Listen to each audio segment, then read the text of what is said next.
नमस्कार। प्रवास साक्षी news network के खास कार्यक्रम शौर्य पथ में आप सभी का स्वागत है।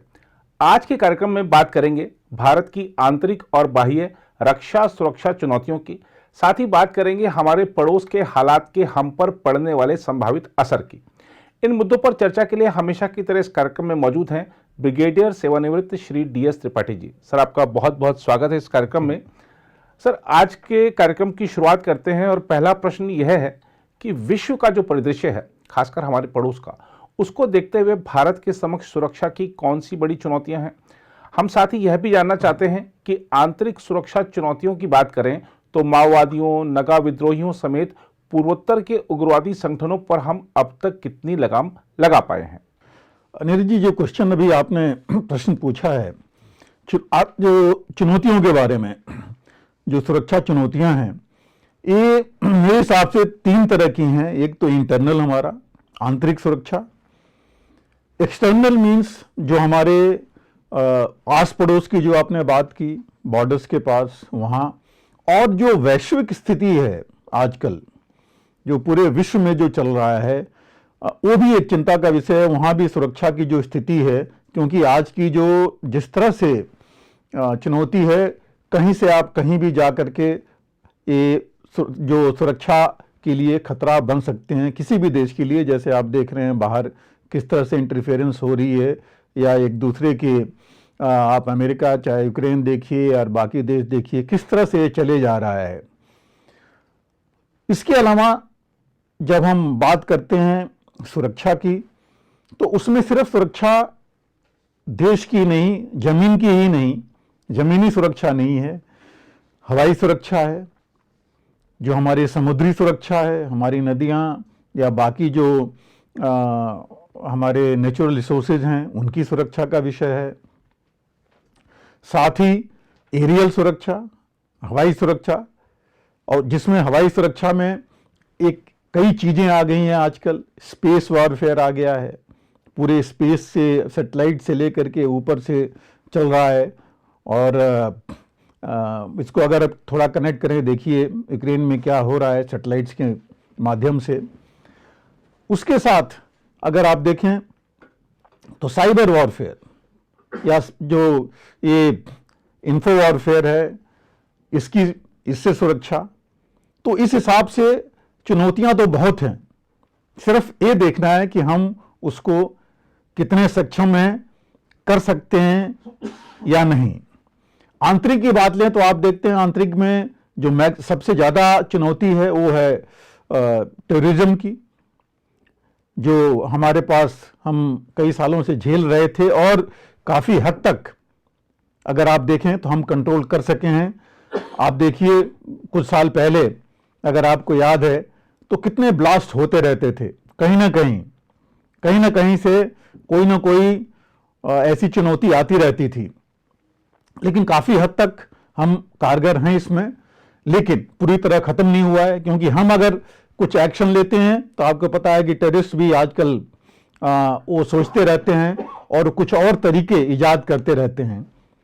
तो ये बहुत ज़रूरी है, और ये भी एक बहुत हमारे लिए हर्ष का, जो गर्व का विषय है कि हमारी जो सुरक्षा एजेंसीज हैं, एक नहीं कई, सब जितनी हैं, चाहे आर्म्ड फोर्सेस से लेकर के ये जो बाकी आंतरिक सुरक्षा के लिए हमारे पुलिस फोर्सेज हैं, पैरामिलिट्री फोर्सेज हैं, रॉ, IB, सुरक्षा एजेंसियां जितनी भी हैं, सारे साइंटिस्ट से लेके हर एक इस पर मिल करके काम कर रहे हैं और काफ़ी हद तक काबू पा रहे हैं।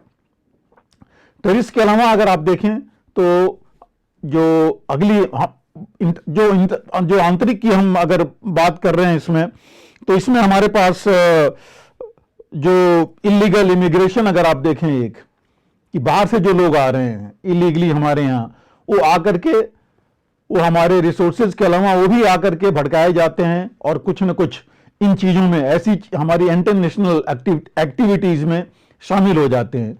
वो भी एक बहुत चुनौती का विषय है। और ये चीज़ सिर्फ हमारे लैंड बॉर्डर से नहीं है, ये जो हमारे कोस्टल एरियाज़ हैं, समुद्र के किनारे जो कोस्टल एरियाज हैं, उनके साथ भी ये एक बहुत बड़ी चुनौती है जहाँ से हो रहा है।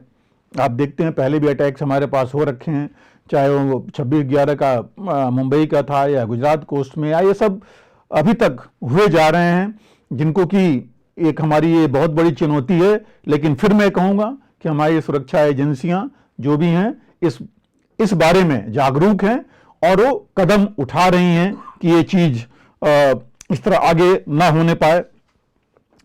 इसके अलावा अगर आप देखेंगे तो बाकी तो जो नॉर्मल है वो हैं, अनएम्प्लॉयमेंट अगर लें, एजुकेशन लें, सब ये सुरक्षा से ही ये जुड़े हुए हैं। अगर हमारे लोग जो है ज़्यादा पढ़े लिखे होंगे, ज़्यादा जागरूक होंगे, जितने ज़्यादा होंगे, अगर एम्प्लॉयमेंट उनकी ज़्यादा रहेगी तो इन चीज़ों में कमी आएगी, आंतरिक सुरक्षा के में कमी आएगी, क्योंकि इस बारे में वो ज़्यादा जागरूक रहेंगे और इसमें इन्वॉल्व होंगे और होने देंगे। जो चीज़ें हमारे पास आंतरिक सुरक्षा की हैं इसके साथ, वो तो नॉर्मल हैं, जो हर एक जगह, हर एक स्टेट में, हर एक देश में होती रहती हैं, और मेरे हिसाब से उस पर हम काबू पा सकते हैं, पा भी रहे हैं।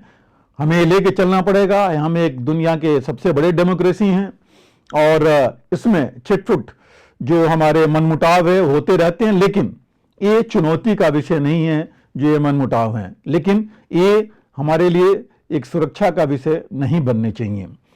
अगर हम एक्सटर्नल बात करें तो हमारे पास चीन, पाकिस्तान, आप म्यांमार देखिए, बांग्लादेश देखिए, ये जितने भी देश हमारे हैं, सारे जो हैं उनसे हमें कुछ न कुछ सुरक्षा चुनौतियां हैं, लेकिन सबसे ज़्यादा चीन से हैं। कुछ साल पहले तक पाकिस्तान को माना जाता था। हमारी पूरी सुरक्षा रणनीति अगर आपको याद है तो पहले पाकिस्तान सेंट्रिक थी, लेकिन पिछले कुछ सालों में ये परिस्थिति और स्थिति दोनों बदल गई हैं। इसलिए नहीं बदली है कि सिर्फ चीन आगे आ गया है, एक तो है ये विषय जिस पर हमने ध्यान नहीं दिया था वार्निंग्स के बावजूद भी, लेकिन ये भी हुआ है कि पाकिस्तान के खिलाफ हमारे सुरक्षा तंत्र हर एक, चाहे वो जो खुफिया एजेंसीज हैं या बाकी जो सुरक्षा एजेंसीज हैं, वो काफ़ी मजबूत हुई हैं और उन्होंने काफ़ी लगाम इस पर लगा दिया है। आप देख ही रहे हैं JNK में क्या हो रहा है और पाकिस्तान में क्या हाल हो रहा है, किस तरह वहाँ पर अब उनके ऊपर ही टेररिज्म का असर होने लगा है, जिनको उन्होंने अपने आप पैदा किया था, इन टेररिस्ट को उनके अगेंस्ट ही जा रहे हैं और हमने इस पर कंट्रोल काफ़ी हद तक कर लिया है। लेकिन ये ऐसी चीज़ें चूंकि बाहर से हमारे ऊपर आ रही है तो जल्दी ख़त्म नहीं होगी, लेकिन अगर मैसेज सही जाएगा, कंट्रोल रहेगा, तो हम इसी हिसाब से अगर चलते रहेंगे जिस हिसाब से चल रहे हैं और पूरी कोशिश अपनी लगा देंगे इसको रोकने में, तो मुझे पूरी उम्मीद है कि इस चुनौती का भी हम सामना बहुत ही अच्छी तरीके से कर पाएंगे। जहां तक चीन का सवाल है, वो आप देख रहे हैं, वो एक काफ़ी बड़ा चुनौती है और जिसके बारे में हमें सोचना पड़ेगा उसके ऊपर, और उस चुनौती को सामना करने के लिए हर तरह से सक्षम होना पड़ेगा, सामरिक दृष्टि से भी और आर्थिक दृष्टि से भी। बाकी जो है म्यांमार या भूटान या बांग्लादेश, नेपाल हैं, उन पर आपको पता है वो भी अगर वहां से कुछ होता है तो सिर्फ बाहर का इन्वॉल्वमेंट होगा या चीन या पाकिस्तान का, तो तभी जो है हमारे ऊपर हमारी सुरक्षा चुनौती का ये हमें सामना करना पड़ेगा। और ये मैं इसलिए कह रहा हूं क्योंकि चीन ने इन देशों पर अपना इन्फ्लुएंस बढ़ाना ज़्यादा कर दिया है और उसकी वजह से हमारे लिए एक ये चुनौती है जिसको कि हमें देखना पड़ेगा और हमें अपनी जो प्रेजेंस है वहाँ बढ़ानी पड़ेगी। हालांकि हमारे प्रधानमंत्री ने 4 साल पहले ही उन्होंने बोल दिया था कि नेबर्स फर्स्ट पॉलिसी हम अपनाएंगे, कि अपने हम जो पड़ोसी हैं सबसे पहले उनको लेके चलेंगे, उनको ताकतवर बनाएंगे हर एक स्थिति में, जिससे कि हम उनके और करीब आ सकें और हमारे करीब रहें और मिल करके हम आगे बढ़ सकें। और हमने देखा था कोविड के समय या जब भी कोई नेचुरल कैलेमिटी हुई, हर एक जगह, चाहे नेपाल था, चाहे बांग्लादेश था, चाहे पाकिस्तान था, वहाँ सबसे आगे बढ़ करके मदद ऑफर की और जहाँ जहाँ जरूरत पड़ी वहां सबको मदद दिया। तो इस तरह की जो चीज है वो भी चलती रहेगी। तो मुझे उम्मीद है कि ये जो पीपल टू पीपल कांटेक्ट है, लोगों के साथ कांटेक्ट हमारा बना रहेगा, तो इस चुनौती में भी इसका भी हम मुकाबला कर सकेंगे। तो इसमें जो सबसे ज्यादा है वो चीन के साथ ही है। दूसरी जो चीज है, एक्सटर्नल में हम ये नहीं कह सकते कि सिर्फ चीनी है या पाकिस्तानी है। बाहर से कोई भी टेररिस्ट ग्रुप या छद्म कोई देश अपना कुछ और किसी और रूप में हमारे ऊपर ये चुनौती बन सकता है। जैसे हम अभी एरियल की बात कर रहे थे या हम कोस्टल रीजन की बात कर रहे थे, तो हमें उस चुनौती से एरियल भी एक बहुत ही इंपॉर्टेंट हो गया है। आजकल आप देख ही रहे हैं, थ्रू स्पेस लीजिए, ड्रोन्स या एयरक्राफ्ट या और भी कई चीजें हैं जिसके साथ ये हमें इसके लिए तैयार रहना पड़ेगा। इंफॉर्मेशन या जो ये आईटी सेंट्रिक वॉरफेयर है, साइबर वॉरफेयर है, रोबोज आप देख रहे हैं एक नए तैयार हो रहे हैं। रोबोटिक्स डिफेंस में अगर इस्तेमाल होने लगेगा तो आप समझ सकते हैं कि कितनी बड़ी चीज है, एक सब्जेक्ट ही अलग है। तो ये सब चुनौतियां हैं हमारे पास, लेकिन मैं भी कह रहा हूं कि हमारे जो एस्टेब्लिशमेंट है, हमारे जो सुरक्षा में जो जितने भी लोग हैं, जितने भी एजेंसीज हैं, वो इस पर काम कर रहे हैं, इस पर डिस्कशन चल रहे हैं, सेमिनार्स होते रह रहे हैं, थिंक टैंक्स जितने हैं वो इसके ऊपर अपने अपने सुझाव रख रहे हैं, और इसमें हम काफी हद तक हम काबू कर सकेंगे इसके ऊपर। असली मुद्दे पर आते हैं। आपने जो प्रश्न किया वो बहुत इंपॉर्टेंट है, नॉर्थ ईस्ट के बारे में। नॉर्थ ईस्ट जो है हम सब जानते हैं कि एक सुलगता हुआ विषय रहा है काफी सालों तक। और अगर आप देखें नॉर्थ ईस्ट का 1947 से ही शुरू हो गया था। आपको पता है उस समय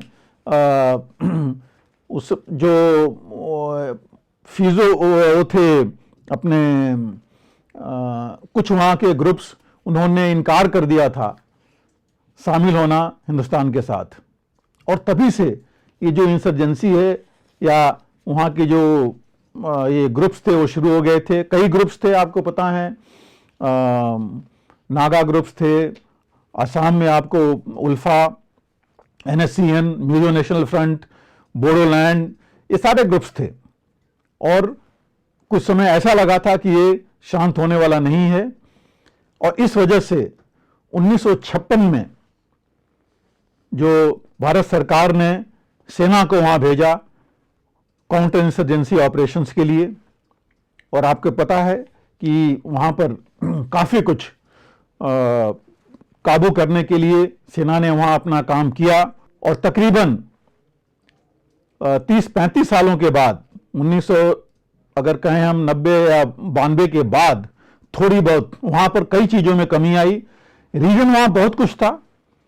पहली बात तो यही था कि इथनिक डिफरेंशिएशन था, अलग लगते थे हमसे वो।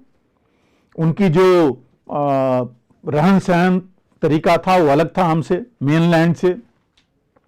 इतना इंफ्रास्ट्रक्चरल डेवलपमेंट वहां पर हुआ नहीं था। अंग्रेजों के टाइम भी वहां उनको अलग रखा गया था मेनलैंड से। वहां के जो महाराजा थे, अब यहां तक था कि उन्होंने वर्ल्ड वॉर में वो इंग्लैंड को पैसे देते रहे लड़ाई के लिए, बजाय कि अपने इलाके का डेवलपमेंट करने के लिए। और उन लोगों को अंग्रेजों ने महाराजा की पदवी वगैरह दी थी। तो ऐसी चीजें होती रहीं। और बाद में जब डेवलपमेंट नहीं हुआ वहां पर, तो ये ग्रुप्स पनपते रहे, एक्सटॉर्शंस होते रहे, वहां पर ब्लास्ट होते रहे, और जो फॉरेन एजेंसी थी वो वहां पर इंटरफेयर करती रहीं। और इस वजह से ये प्रॉब्लम आगे बढ़ता रहा।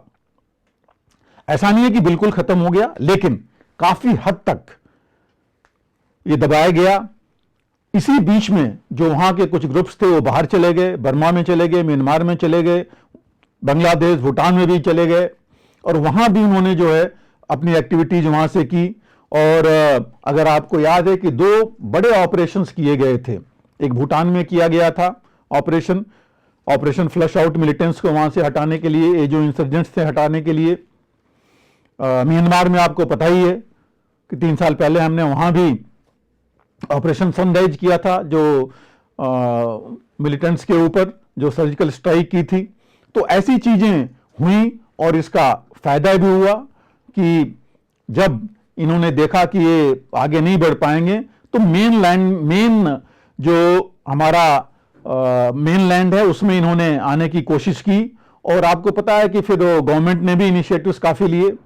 बीच बीच में इनसे जैसे आप नागाज से लीजिए या उल्फा से लीजिए, इनसे बातचीत हुई। उल्फा भी मेनलैंड में आया, उनकी सरकार भी बनी।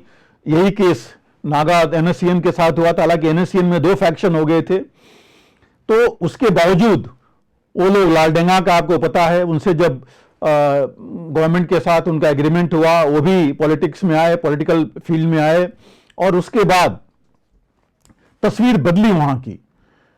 लेकिन अभी भी छिटपुट घटनाएं वहां होती रहती हैं, लेकिन हमारे जो सुरक्षा एजेंसीज हैं वो सक्षम है वहां पर इन सब चीजों को देखने के लिए।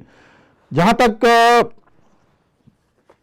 अगर आप देखें इनिशिएटिव, आपको एक चीज हमें ये देखनी पड़ेगी कि जो नॉर्थ ईस्ट है हमारा, पॉपुलेशन तो वहां पर तकरीबन 3.25% पॉपुलेशन जो हमारा पूरा हिंदुस्तान का पॉपुलेशन है वो वहां पर रहता है। लेकिन एरिया जो है हमारा पूरा हिंदुस्तान का 8% एरिया वहां पर है। तो जिस मामले में जितना वहां, और ये एरिया बड़ा नेचुरल जो रिसोर्सेज हैं वो बहुत रिच हैं वहां पर। आप चाहे उनका कल्चरल आइडेंटिटी देखिए, इथनिक आइडेंटिटी देखिए, कितने वॉरियर्स हैं वो, हर एक चीज में सक्षम हैं। और अगर आप नेचुरल रिसोर्सेज भी अगर आप देखें वहां पर तो कई चीजें वहां पर हैं। आप देखिए हाइड्रो इलेक्ट्रिक पावर में कितनी ज्यादा है वहां पर। जो क्षमता देखी गई है एक स्टडी के मुताबिक 50,000 मेगावाट की इलेक्ट्रिक पावर जनरेशन की क्षमता है वहां पर। इकोनॉमी में टॉट बोलते हैं, टीओटी में वहां है टी, ऑयल और टिम्बर। ऑयल आपको पता है दिबोई, और वहां सबसे पहले हमारा शुरू हुआ था। चाय का कितना बड़ा वहां से हम एक्सपोर्ट करते हैं। टिम्बर वहां पर सबसे ज्यादा है जो वहां पर, और इकॉनमी बहुत बड़ी है जिसकी हर जगह जरूरत है। अगर आप देखेंगे तो फॉसिल फ्यूल से लेकर के और भी नेचुरल रिसोर्सेज हैं जो वहां पर इतनी ज्यादा एबंडेंस में हैं जिनको हम एक्सप्लॉइट कर सकते हैं और काफी कुछ हमारी इकॉनमी के लिए वो आगे बढ़ सकते हैं। लेकिन इन सब के बावजूद वहां इंडस्ट्रियल कोई डेवलपमेंट हुआ नहीं, इंफ्रास्ट्रक्चर डेवलपमेंट हुआ नहीं। और इस वजह से ये मेन कारण था कि वो लोग अपने आप को मेनलैंड जो हमारा हिंदुस्तान है उससे अलग समझने लगे। लेकिन जब से ये चीजें बढ़ी, इंफ्रास्ट्रक्चर बढ़ा, वहां आप देखिए सड़कों का क्या हाल है, जाल बिछाए जा रहे हैं सड़कों के। एयरफील्ड्स और एयरपोर्ट्स इतने बन गए वहां पर, ट्रेन्स कितनी एक्सपेंड हो गई हैं, कितने कहां तक पहुंच गई। इसकी वजह से जब कांटेक्ट हमारा ज्यादा बढ़ा वहां पर, तो अभी वो धीरे धीरे क्लोज आते रहे। उन्होंने समझा कि कितना फायदा है उनको मेनलैंड में साथ रहने के लिए, और इस वजह से अब वो काफी करीब आ गए हैं। और ये डेवलपमेंट्स जो हो रहे हैं इससे काफी फर्क पड़ा है। उन्होंने देख लिया है कि अगल बगल में के हालात क्या हैं, चीन से वो देख ही रहे हैं कि क्या हालात हैं। इस वजह से काफी कुछ फर्क पड़ा है। और मैं समझता हूं कि आगे जो है इससे बहुत फर्क पड़ेगा। आपको पता है कि मिजो नेशनल फ्रंट ने 1986 में सरेंडर किया था, उसके बाद वो मेन स्ट्रीम में आ गए हैं। उसी हिसाब से एनएससीएन, जैसे मैंने बताया, बोडोलैंड से तो लेटेस्ट उनके साथ एग्रीमेंट हुआ है 2019 में, उसके साथ वो भी मेनलैंड में आ गए हैं। लेकिन अभी भी कुछ चीजें हैं वहां पर, जैसे आप मणिपुर में लीजिए, चाहे नागालैंड में लीजिए, वहां भी वो अलग जगह की मांग कर रहे हैं। आसाम में भी यही है। 1980 के बाद आपको पता है कि वहां पर फॉरेनर्स प्रॉब्लम हुई थी। तो ये सब चीजें हैं जिनको कि गवर्नमेंट, अभी भी गवर्नमेंट ने इस पर ध्यान देना है। अभी मीटिंग्स आपको पता है कि आसाम और मणिपुर के बीच में, नागालैंड के बीच में हुई थी। तो ये सब चल रहा है। आपको लेटेस्ट एबीए के 9 अक्टूबर में आपको पता है कि वहां का असम राइफल्स के कमांडिंग ऑफिसर थे, वो अपने परिवार के साथ गाड़ी में जा रहे थे, उनका ब्लास्ट भी हुआ था जिसमें उनका डेथ हुई। तो ये चीजें अभी भी हैं जिसको कंट्रोल करना है और हो सकता है। गवर्नमेंट इनिशिएटिव्स मैंने कहा बहुत कुछ लिया है। स्पेशल प्रोविजन तो पहले ही से है, जिसमें आर्टिकल 371 में स्पेशल स्टेटस दिया हुआ है उनको। उसके अलावा सीआई ऑप्स काफी कम कर दिया गया है। जो arm forces special power act वो भी काफी कम कर दिया गया है उसमें, अगर आप देखें। और जो मैंने आपको बताया था कि एरिया सैनिटाइज काफी हुआ है। ऑपरेशन ऑल क्लियर भूटान में हुआ था, उसका फर्क पड़ा। और ऑपरेशन सनराइज जो मैंने कहा था म्यांमार के साथ जो सर्जिकल स्ट्राइक हुई, उससे भी बहुत बड़ा मैसेज गया और बहुत कुछ क्लियर हुआ। तो ये जो चीजें लिया है, हालांकि सिक्योरिटी हिसाब से देखें तो बहुत ही इंपॉर्टेंट है एरिया हमारे लिए। जो सिलीगुड़ी कॉरिडोर है, आप जानते हैं कितना ज्यादा इंपॉर्टेंट है। सिर्फ 14 से 23 किलोमीटर ही विड्थ है उसकी चौड़ाई, और इस पर जो है बहुत बड़ी नजर है चीन की। तो नॉर्थ ईस्ट हमारे लिए बहुत इंपॉर्टेंट है और इसीलिए काफी ध्यान उस पर दिया जा रहा है। जैसे अब इंडस्ट्री में बहुत इन्वेस्टमेंट हो रहा है, रीजनल कनेक्टिविटी की जा रही है, ऑर्गेनिक फार्मिंग की वहां पर जो है बहुत बड़े स्तर पर चलाया जा रहा है। वहां पर मिनिस्ट्री है ही है नॉर्थ ईस्टर्न डेवलपमेंट के लिए। तो इस वजह से काफी कुछ फर्क पड़ा है उसमें। और आप सबसे बड़ी बात देखिए, इलेक्शंस में कितनी ज्यादा लोग वहां आ रहे हैं। 2019 का इलेक्शन हुआ था, पार्लियामेंट्री इलेक्शन, उसमें ओवरऑल 80% वोटर टर्नआउट था। आप सोचिए 2014 में 80%, 2019 में 78 से लेकर के 82% टर्नआउट था। और अभी इलेक्शंस ऑलरेडी अनाउंस हो ही गए हैं और आप देखेंगे, मुझे पूरा विश्वास है कि इतनी ज्यादा अगर पार्टिसिपेशन होगी तो शांति जरूर वहां रहेगी और हम लोगों के माध्यम से वहां पर अच्छी तरह कंट्रोल कर चुके हैं और करेंगे आगे भी। और पूरी नॉर्थ ईस्ट मेन जो हमारा हिंदुस्तान के साथ ऑलरेडी जुड़ चुका है और जुड़ेगा, और फिर हम जो छोटी मोटी प्रॉब्लम है उस पर कंट्रोल करते रहेंगे। सर, पाकिस्तान के प्रधानमंत्री ने कहा है कि हम सबक सीख चुके हैं और भारत के साथ शांति से रहने को तैयार हैं। इसे कैसे देखते हैं आप? इसके अलावा पीओके और गिलगिट बाल्टिस्तान में पाकिस्तान विरोधी प्रदर्शन भड़क रहे हैं। लोग मांग कर रहे हैं कि हमें भारत भेजा जाए या इस क्षेत्र को लद्दाख के साथ मिलाया जाए। क्या हम पीओके हासिल करने की राह पर आगे बढ़ रहे हैं?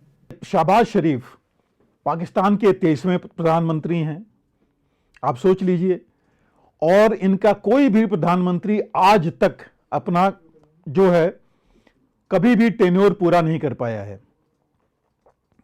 जब टेन्योर ही नहीं पूरा कर पाएगा तो आगे की रणनीति क्या बनाएगा, किसको लेके चलेगा। इन प्रधानमंत्रियों में से 2 की तो जो है एसेसिनेशन हो गया था, उसके बाद 3 टेन्योर तकरीबन और कुल मिला दें तो इनका मार्शल लॉ रहा। और मार्शल लॉ में जो भी इनके जो आर्मी चीफ जो मार्शल लॉ एडमिनिस्ट्रेटर बने, इनफैक्ट एक ने अपने आप को पाकिस्तान का सीईओ बोला था, तो ये भी खुद को बाद में प्रेसिडेंट बने रहे और कम से कम 15 साल तक तो ये इसी में चलते रहे टोटल जो टेन्योर है। तो आप सोचिए कि किस जो इनकी रणनीति है, किस चीज को लेकर के शहबाज शरीफ ने ये बोला, ये समझने की ज्यादा जरूरत है। और एक बार मैंने पहले भी कहा था, ये पाकिस्तान तो चलता ही है जो तीन के ऊपर, अल्लाह, आर्मी और अमेरिका, जिसमें अब अमेरिका से थोड़ा ज्यादा चाइना आ गया है, जिसको लेकर के ये चल रहे हैं। और आप देख रहे हैं कि क्या फर्क है उनकी।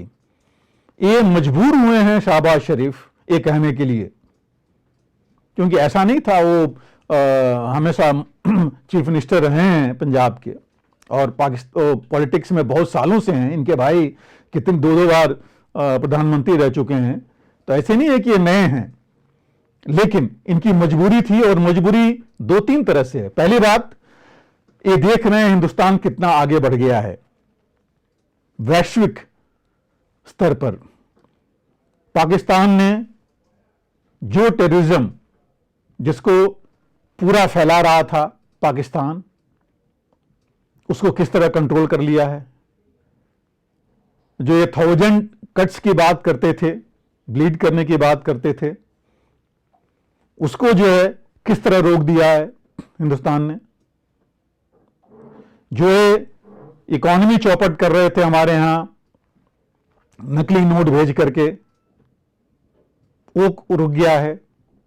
जो मदद मिल दे रहे थे वो कितना रुका है। जो उन्होंने सोचा था कि इस्लामिक कंट्रीज या अमेरिका या चीन इनको आर्थिक मदद करेंगे, आप देख लीजिए कि ये कटोरे लेके घूम रहे हैं, क्या हालत है इनकी। और जो सबसे बड़ी बात है इसमें,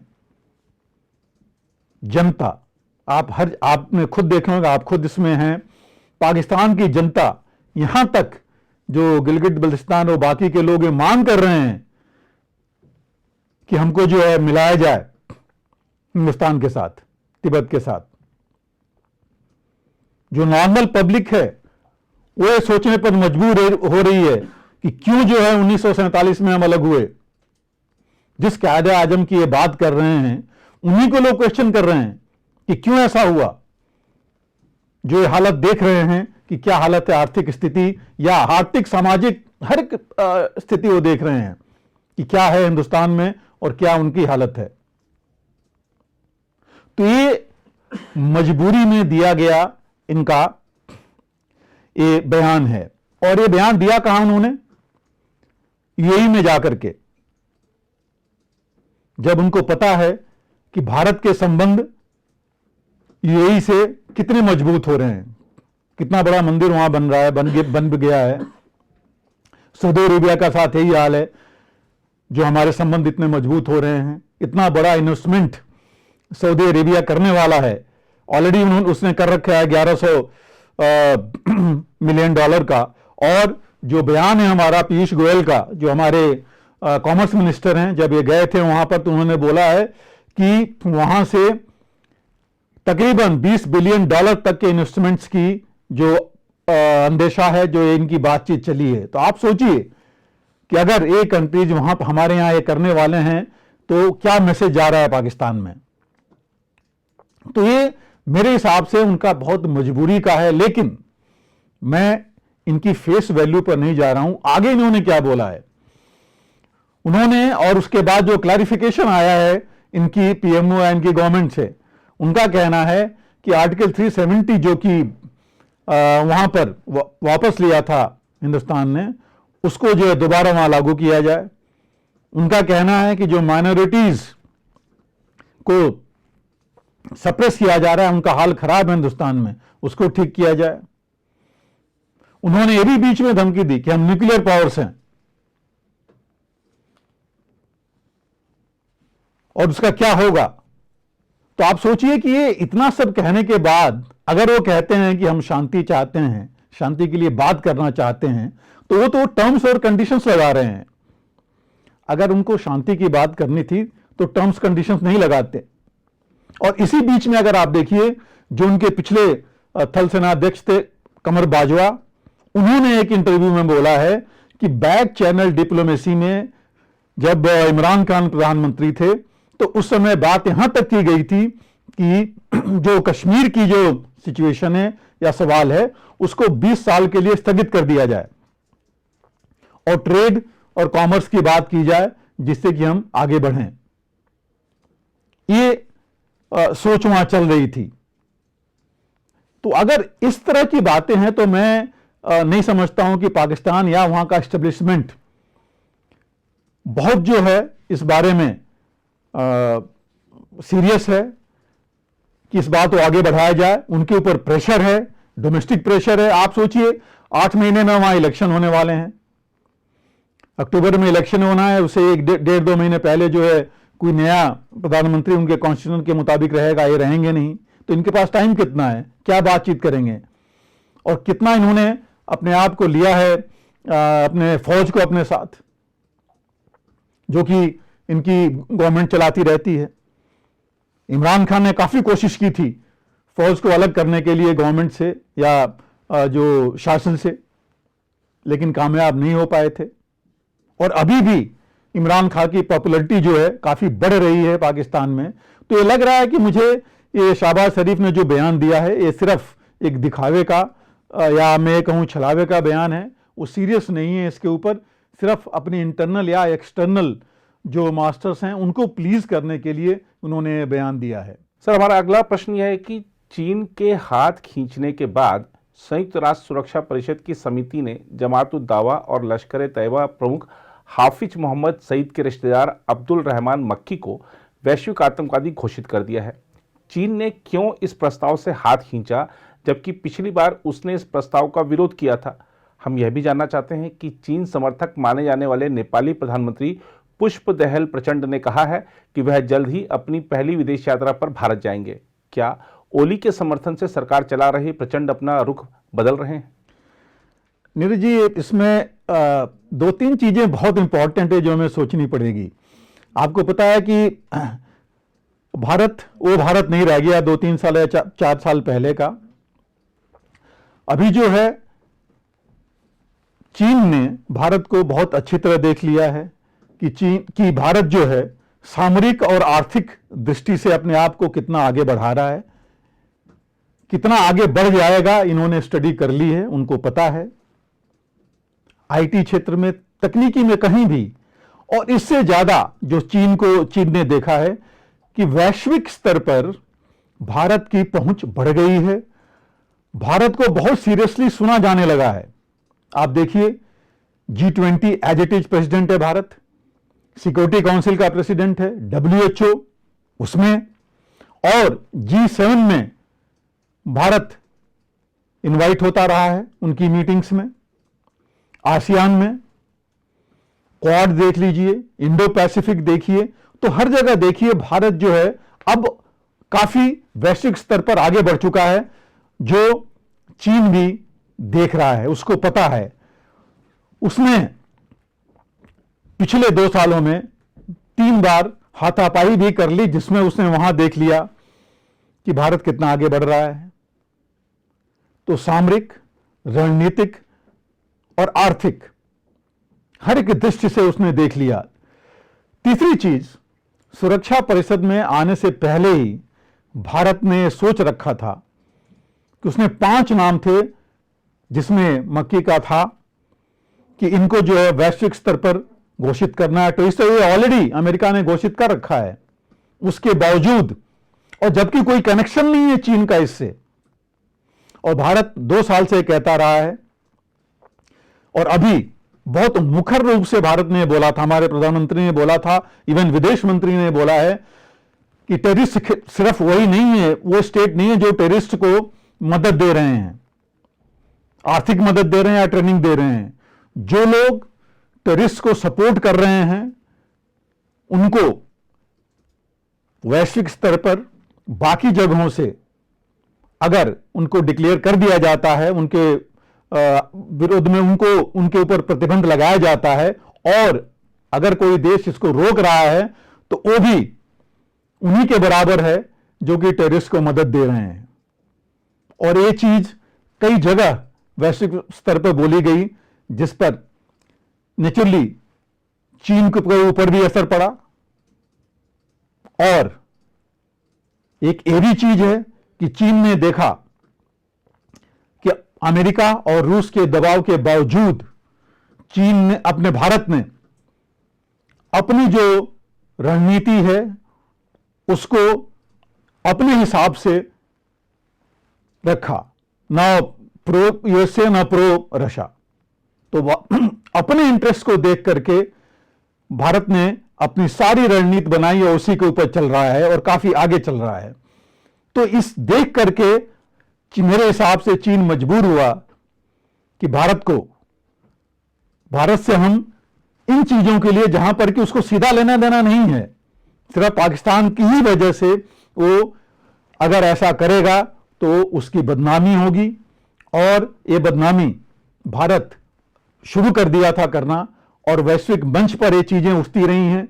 आपको पता है G20 में भी रेज किया गया था, आसियान में भी रेज किया गया था, जो भी मीटिंग्स हैं हर जगह ये चीजें, यूएनओ में भी भारत ने ये चीज उठाई थी।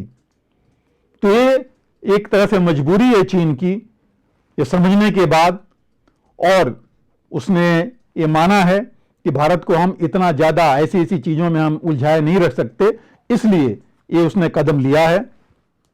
और यही चीज नेपाल की जो आपने बात की, प्रचंड की, ये जरूर था कि लगता नहीं था कि ये प्रचंड प्रचंड बनेंगे वहां पर प्रधानमंत्री, बट बने हो ओली के समर्थन से।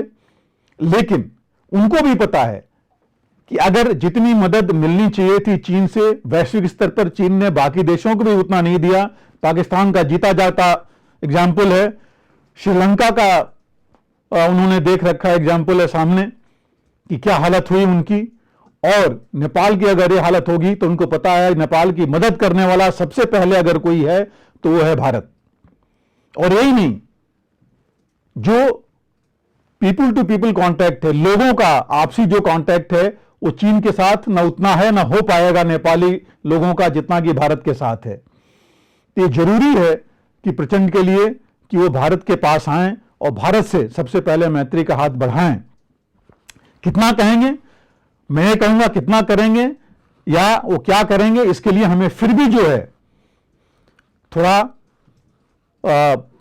इतना ज्यादा उनसे अपेक्षा नहीं करनी चाहिए। हमें अपने आप को रखना पड़ेगा सक्षम, लेकिन जो लोगों के साथ हमारी भागीदारी है उसको हमें और बढ़ा के रखना पड़ेगा, जिससे कि ये चीज जो भी वहां पर गवर्नमेंट रहे वो आगे आए हमारे पास और हमारे साथ आकर के हमारे साथ आगे बढ़ने के लिए की कोशिश करें। सर, अगला प्रश्न यह है कि प्रधानमंत्री ने प्रथम बैच के अग्निवीरों को संबोधित करते हुए कहा है कि अग्निपथ योजना सशस्त्र बलों को चुनौतियों के लिए तैयार करने में गेम चेंजर साबित होंगी। इस संवाद के माध्यम से क्या संदेश देने का प्रयास किया गया है?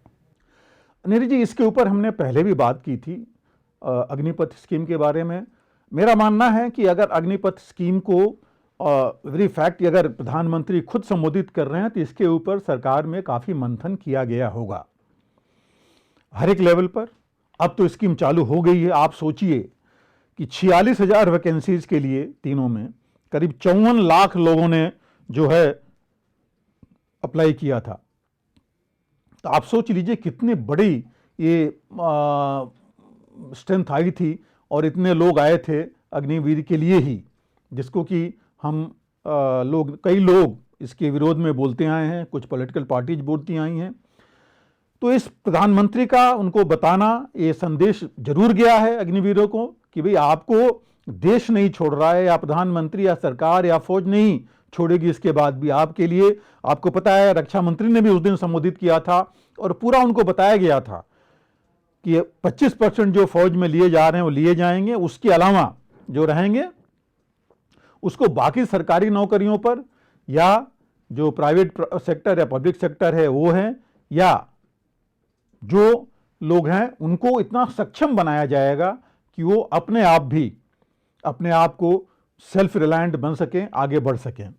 दूसरी जो चीज है, जो कई जगह पर ये कहा जा रहा है ट्रेनिंग के बारे में, और जैसे पहले भी हमने इस पर बात की थी, ये कहा था कि लोग ऑलरेडी आएंगे जो पढ़े लिखे आएंगे, उनको हमें इतनी पढ़ाने की जरूरत नहीं है, क्योंकि कुछ इसमें IIT वाले लोग आएंगे, जो ITI पॉलिटेक्निक और साइंस स्ट्रीम वाले लोग होंगे, 12th पास हैं, तो काफ़ी कुछ नॉलेज उनके पास होगी जिसके ऊपर बिल्डअप किया जाएगा। और कई क्षेत्रों में तैनाती इनकी होगी, एक जगह पर नहीं है कि सिर्फ वो बंदूकी लेके चलेंगे। वो तो चलना है, वो तो आम बात है, किसी फौजी के लिए बंदूक या हथियार लेके चलना आम बात है, लेकिन और भी बहुत चीज़ों की ट्रेनिंग है। कोई IT में जाएंगे, कोई साइबर फील्ड में काम करेगा, कोई मिसाइल्स के ऊपर काम करेगा, गन्स के ऊपर काम करेगा, एडमिनिस्ट्रेशन के ऊपर, कोई सप्लाई चेन में काम करेगा। तो कई चीज़ें हैं जिनमें जाएंगे उनको एक्सपीरियंस मिलेगा। अब ये कितने कारगर साबित होंगे, मुझे तो पूरा विश्वास है कि जो 25% लिए जाएंगे आगे चल करके बहुत कारगर साबित होंगे, उसमें कोई शक नहीं है। जो बाकी बचेंगे उनके लिए प्रधानमंत्री ने एक और शब्द बोला था, या उनको बोला था कि आप देश के लिए एक लीडरशिप, बड़े अच्छे लीडरशिप देंगे। तो आप अगर मैं ये देखूं कि जो लीडर्स हैं आज के कई जगह जो अनट्रेंड है, कई जगह तो कुछ लोगों ने पढ़ाई लिखाई भी नहीं की है, अगर ये लोग इस फील्ड में भी जाते हैं, जिस फील्ड में, मैं सिर्फ पॉलिटिकल लीडरशिप की बात नहीं कर रहा हूं, कहीं भी लीडरशिप देने के लिए, चाहे पंचायत से शुरू हो करके किसी भी लेवल पर पॉलिटिक्स में जाएं या बाकी किसी फील्ड में जाएंगे, ये सब सक्षम और अच्छे साबित होंगे। तो इसीलिए मुझे लग रहा है कि ये जो प्रधानमंत्री ने ये संदेश देने की कोशिश की है इनको, और ये अच्छा संदेश किया है इनके बीच में, लेकिन मैं दोबारा कहूँगा कि ये समय ही बताएगा। जब ये 3 साल के बाद हमें रिपोर्ट मिलने लगेगी, पता होने लगेगा, और चौथे साल के बाद ये पता लगेगा कि क्या कितने कारगर साबित हो रहे हैं फौज के लिए और देश के लिए। हाँ, मैं उम्मीद लेके चल रहा हूँ कि पहले से ज़्यादा फर्क पड़ेगा। सर, अगला प्रश्न यह है कि ऐसी खबरें हैं कि चीन जल युद्ध की तैयारी कर रहा है। यह जल युद्ध है क्या और हमारी जवाब देने की तैयारी क्या है? नीरज जी, ये जो आपने सवाल किया बहुत अहम सवाल है एक्चुअली। ये चीन के साथ बाकी चीज़ें हमने अभी बात की, बाकी तो चीज़ें चली रही हैं। चीन ही एक ऐसा देश है आज के तारीख में, अगर आप देखें तो हम जल, थल और नभ जो हम कहते हैं, तीनों, साइबर और स्पेस, हर जगह हमारी चुनौती है चीन के साथ। लेकिन ये जो एक चीज़ है जिसके ऊपर काफ़ी पहले से ये गौर तो हो रहा है, जो डिफेंस एस्टेब्लिशमेंट है, सुरक्षा से जुड़े लोग हैं, ये इसके ऊपर समीक्षा करते रहे हैं।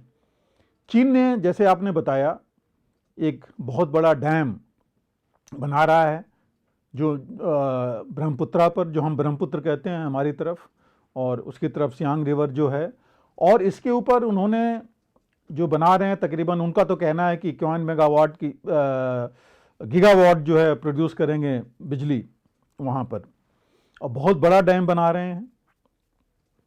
लेकिन जो परेशानी की बात यह है कि ये डैम वो नहीं होता है जिसमें फ्लो वाटर डैम होता है कि पानी का हमने इकट्ठा किया और पानी छोड़ते भी जा रहे हैं।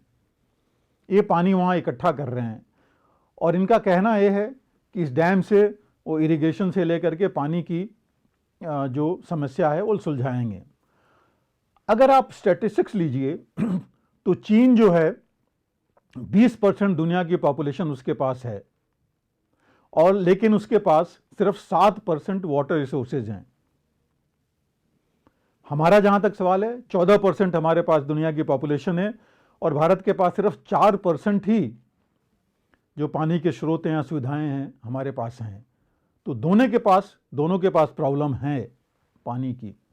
और ये एक ब्रह्मपुत्र, आपको पता है कैसी नदी है, वो हर समय आसाम में जब भी बाढ़ आती है या बारिश होती है, आपको पता है कि बाढ़ की सिचुएशन वहाँ पर कितना जटिल है, और अभी तक हम कंट्रोल नहीं कर पाए हैं। और वहाँ पर अगर चीन ऐसी हरकत करता है तो वो दो चीज़ें, एक तो पानी की कमी कर सकता है हमारे इलाके में, क्योंकि एक ऊपरी इलाका है वहाँ पर, और दूसरा ये डैम इतना ज़्यादा बड़ा है जिसके पानी को इस्तेमाल करके वो सामरिक दृष्टि से भी इस्तेमाल कर सकता है और पूरे इलाके में फ्लडिंग कर सकता है, जिसका कि हमारे पास अभी हमें सोचना पड़ेगा कि हम क्या कर सकते हैं। अभी तो हम कुछ कर नहीं पाए हैं इस मामले में। दूसरी जो चीज़ आपको पता है, जितने भी ये वाटर रिसोर्सेज हैं, नदी ले लीजिए, रिवर है, ये जो इरिगेशन चैनल्स हैं, कैनाल्स हैं, ये सारे जो है सामरिक दृष्टि से बहुत इम्पॉर्टेंट हैं। अब हमारे वेस्टर्न फ्रंट में देखिए, पाकिस्तान के साथ जितने कई जगह ये जो इरिगेशन चैनल्स हैं, डीसीबीज हैं, डिच कम बंद है, सब पर डिफेंसेज हैं, और सब सामरिक दृष्टि से बहुत इंपॉर्टेंट है। रिवराइन रिवर्स हैं, वो इम्पॉर्टेंट हैं, और यही चीज़ वहाँ भी है जो हम जिस स्रोत की बात कर रहे हैं। मेकोंग रिवर, आपको मेकोंग रिवर पर भी जो बर्मा से थ्रू फ्लो करती है चाइना से, वहाँ चीन ने बनाया था डैम, और देखिए वहाँ पानी की कितनी किल्लत हो गई बर्मा में या म्यांमार में उसकी वजह से। तो ये तो एक ऐसी चीज़ है जिस पर हमें काफ़ी ध्यान देना पड़ेगा। हालांकि हिंदुस्तान ने भी अभी काफ़ी स्टडी के बाद वहाँ पर प्रपोजल भेजा है, और हम भी जो सियांग है जिसकी हम बात कर रहे हैं, वहाँ पर डैम बनाने जा रहे हैं, बनाने का प्रपोजल है। उसमें यह है कि अभी तक जो था कि 51 मेगावाट का जो है वहाँ हम हाइड्रो इलेक्ट्रिक पावर लगाएंगे, बनाएंगे और डैम बनाएंगे वहाँ पर, लेकिन ये फिर भी कम है। और ये जो है हम सिर्फ ये कर सकते हैं कि हम पूरा कर सकें अपनी पानी की ज़रूरतें, लेकिन सामरिक दृष्टि से हमें बहुत ज़्यादा और स्टडी करने की ज़रूरत है कि हम किस तरह से इस चुनौती का हम सामना कर सकते हैं। उस पूरे नॉर्थ ईस्ट इलाके में, क्योंकि एक जगह नहीं है, चीन ने कई जगह ये कर रखे हैं। अगर हम आपको कुछ एग्जाम्पल दें, जिसमें कि वो तो चीन का कहना है कि हाइड्रो पावर जो है एक्सप्लॉयटेशन करना चाहते हैं वहाँ पर, लेकिन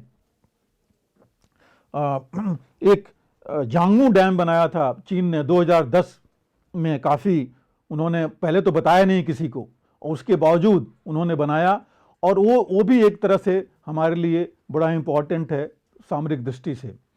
हालांकि 2002 में एक एग्रीमेंट हुआ था चीन और हिंदुस्तान के बीच में कि जो ये खास करके अप्रैल से लेकर के अक्टूबर के बीच में, चूंकि वो सीजन होता है बारिश का, पानी का, कि इस बीच में जो वाटर लेवल है वहाँ पर, जो पानी की या जल की स्थिति है, वो आपस में हम शेयर करेंगे, चीन और हिंदुस्तान।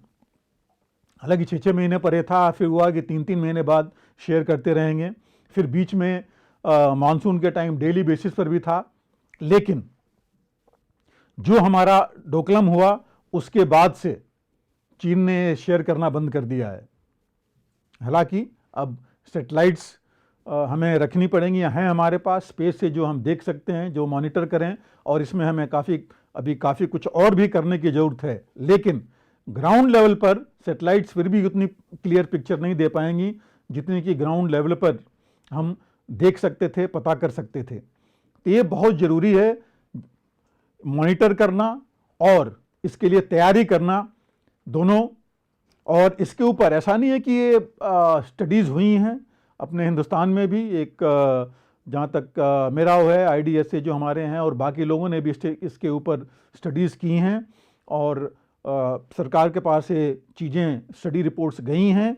सुरक्षा जो हमारे इस्टेब्लिशमेंट हैं, संस्थाएं हैं, उनके पास भी, वो भी जागरूक हैं इस बारे में।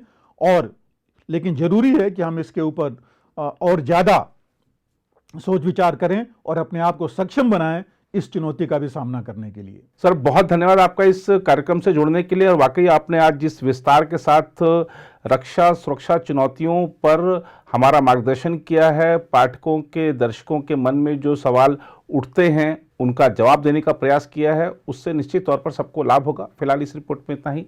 बाकी देश दुनिया की खबरों के लिए बने रहें आप प्रभा साक्षी के साथ। अगर आप भी लेना चाहते हैं देश दुनिया की तमाम जानकारी, तो आज ही सब्सक्राइब करें हमारे चैनल को। साथ ही नीचे दिए बेल आइकन को जरूर दबाएं ताकि हर अपडेट आप तक पहुंच सके।